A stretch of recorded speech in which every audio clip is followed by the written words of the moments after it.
अस्सलामुअलैकुम। Welcome to my YouTube channel. I hope आप जहाँ भी होंगे खुशाबाद खैर आफियत के साथ होंगे। आज मेरे किचन में शब बारात स्पेशल में बन रहे हैं बहुत ही मज़ेदार बिल्कुल हलवाई स्टाइल बेसन के लड्डू। इस वीडियो में मैं आपको बताऊंगी वो तमाम टिप्स एंड ट्रिक्स जिससे आप घर पर हलवाई जैसे परफेक्ट बेसन के लड्डू बना सकते हैं। वीडियो को आप एंड तक देखिएगा। तो चलिए स्टार्ट करते हैं। बिस्मिल्लाहिर्रहमानिर्रहीम। सबसे पहले मैं बना रही हूँ बूरा शक्कर। उसके लिए मैंने लिए 1 कप पानी, मैंने उसमें शामिल किया है 1/4 कप यानी 1/4 कप। अच्छी तरह से मिक्स करके दरमियानी आंच पर मैं शक्कर को मेल्ट होने तक पका लूँगी। जैसे ही शक्कर डिज़ोल्व हो जाएगी यहाँ मैं इसमें शामिल करूँगी 1 खाने का चम्मच घी। इस बेसन के लड्डू की सबसे ख़ास जो ट्रिक है वो यही बूरा है। अगर आप चाहें तो आप पिसी शक्कर से भी बना सकते हैं, लेकिन पिसी शक्कर की बजाय आप ये बूरा इस्तेमाल करके देखिएगा। आपके बेसन के लड्डुओं का जो टेस्ट है वो कई गुना बढ़ जाएगा। शुगर सिरप हमारा थिक होने लगा है। कंसिस्टेंसी आप चेक कर सकते हैं। फ्लेम मैंने ऑफ कर दी है। चूल्हे से उतारकर अच्छी तरह से शुगर सिरप को मैं चला लूँगी। मुसलसल मुझे इसे चलाते रहना है। जैसे जैसे शुगर सिरप ठंडा होता जाएगा शुगर सिरप ग्रैनुलेटेड शुगर में तब्दील होता जाएगा। But as compare to regular sugar बूरा के जो ग्रैनुल्स होते हैं वो बहुत ही स्मॉल होते हैं।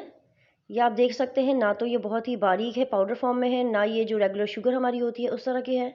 बूरा या तगार हमारा रेडी हो चुका है। बेसन के लड्डू के लिए जो इंग्रेडिएंट चाहिए वो ये हैं। बेसन हमें चाहिए, बूरा, बादाम, पिस्ते, घी। तकरीबन हाफ कप के करीब जो घी है वो मैंने यहाँ एक पैन में डाल दिया है। घी गर्म होने पर मैं इसमें शामिल करूँगी बेसन। बेसन को मैंने छान लिया था। बेसन मैंने 2 कप के करीब लिया है। अच्छी तरह से लो फ्लेम पर मुसलसल मुझे बेसन को चलाते रहना है। फ्लेम बिल्कुल भी हमें हाई नहीं करनी है, ना हमें मीडियम फ्लेम करना है। फ्लेम हमारा बिल्कुल लो होना चाहिए। बेसन के लड्डू बनाने के लिए सबसे मेन चीज़ क्या है? यकीनन आप सोच रहे होंगे बेसन, लेकिन नहीं, बेसन के लड्डू बनाने के लिए मेन चीज़ बेसन नहीं बल्कि पेशेंस है। क्योंकि इसे लो फ्लेम पर आपको मुसलसल भूनते रहना है। तकरीबन 10 मिनट हो गए हैं मुझे बेसन को भूनते हुए। यहाँ मैं इसमें ऐड कर रही हूँ 1 खाने का चम्मच घी। घी हमें एक साथ ऐड नहीं करना है। जहाँ जहाँ हमें ज़रूरत महसूस होगी हम घी ऐड करते जाएंगे। यही इसकी टिप है। तकरीबन 5 मिनट मैंने और भून लिया है। उसके बाद मैं 1 खाने का चम्मच घी और ऐड कर रही हूँ इसमें।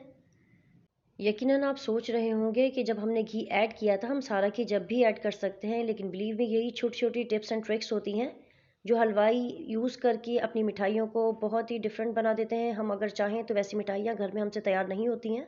इसी तरह से थोड़ा थोड़ा करके आप घी ऐड करते रहिए। 5 मिनट मुझे और हो गए हैं बेसन को भूनते हुए। तकरीबन टोटल मुझे 20 मिनट हो गए हैं बेसन भूनते हुए। ये देखें बेसन जो है वो अब इकट्ठा होने लगा है। यहाँ मैं 1 खाने का चम्मच घी और ऐड कर रही हूँ। घी ऐड करके चंद मिनट के लिए मैंने बेसन को भून लिया था। यहाँ इंशरा को बहुत ही कुछ एक्साइटेड फील हो रहा है बेसन के लड्डू घर में बनना। इंशरा खुद चला रही हैं इसे। ये देखिए बेसन की जो भुनाई है वो तकरीबन कंप्लीट होने लगी है। यहाँ मैं इसमें शामिल कर रही हूँ तकरीबन 3 खाने के चम्मच पानी है। पानी शामिल करके फ़ौरन से आप बेसन को चला लीजिए। ये देखें बेसन के जो दाने हैं वो बनने लगेंगे। मुसलसल आपको इसे चलाना है चंद मिनट के लिए। ये आप देखें चंद छोटी छोटी यूनिक सी डिफरेंट सी ट्रिक्स होती हैं जो बाहर के खाने में यूज़ की जाती हैं, जिसकी वजह से बाहर का खाना बहुत ही डिफरेंट हो जाता है। यहाँ मैंने 7 से 8 बादाम थे जिसे चॉप करके शामिल कर दिया था। पिस्ते शामिल किए 7 से 8 अदद। अच्छी तरह से मैं इसे मिक्स कर लूँगी। फ्लेम मैंने ऑफ़ कर दी है। बेसन को हम मुसलसल चला रहे हैं। बेसन हमारा अभी भी गर्म है। इस पॉइंट पर मैं इसमें शामिल कर रही हूँ पिसी इलायची। 1/4 टीस्पून का जो स्पून होता है उस मेजरमेंट से मैंने 1/8 टीस्पून लिया है। अगर आप चाहें तो अपने टेस्ट के अकॉर्डिंगली थोड़ा सा बढ़ा सकते हैं, लेकिन फ्लेवर बहुत स्ट्रॉन्ग हो जाएगा फिर। अच्छी तरह से इलायची को मैंने मिक्स कर लिया है। बेसन हमारा ठंडा हो गया है लेकिन अभी भी थोड़ा सा ये गर्म है। इसी पॉइंट पर मैं इसमें शामिल कर रही हूँ बूरा या तगार जो मैंने तैयार करके रखी थी। ये तकरीबन 1 कप के करीब है। 2 कप बेसन के लिए 1 कप बूरा जो है वो परफेक्ट क्वांटिटी है, लेकिन अगर फिर भी आप मीठा तेज़ पसंद करते हैं तो आप बूरे की क्वांटिटी थोड़ी सी बढ़ा दीजिए। अच्छी तरह से इसे मिक्स कर लेना है। यहाँ मैं हाथों का इस्तेमाल कर रही हूँ ताकि जो बूरा है अच्छी तरह से इसमें मिक्स हो जाए। मैं अगर कभी भी घर में कोई डिफरेंट रेसिपी ट्राई करती हूँ तो इंशरा अपनी खिदमत ज़रूर पेश करती हैं। ये इंशरा लड्डू बनाने के लिए आ गई हैं, लेकिन उन्हें लग रहा है कि शायद हम कोई कबाब बना रहे हैं। बेसन को आपको लड्डू बनाने के लिए बिल्कुल ठंडा नहीं करना है, क्योंकि अगर बेसन बिल्कुल ठंडा हो गया तो लड्डुओं की जो बाइंडिंग है वो सही से नहीं हो सकेगी। इस तरह से जिस क्वांटिटी में भी आपको लड्डू बनाना है हाथों में लेके इस तरह से थोड़ा सा प्रेस करके आप बिल्कुल परफेक्ट शेप के लड्डू बना सकते हैं। लड्डू का साइज़ आप अपनी मर्ज़ी के मुताबिक बड़ा या छोटा कर सकते हैं। ऊपर से मैं गार्निशिंग के लिए इसमें यूज़ कर रही हूँ पिस्ते।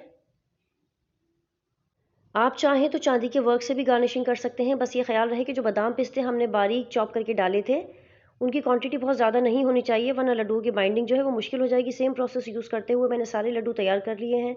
तकरीबन 2 कप बेसन में हमारे 12 लड्डू तैयार हुए हैं। ये रेसिपी आप ज़रूर ट्राई कीजिएगा और ज़रूर फीडबैक दीजिएगा कि आपके बेसन के लड्डू कैसे बने, और मेरे चैनल को लाइक, शेयर एंड सब्सक्राइब करना ना भूलिएगा। Mummy, it's too yummy.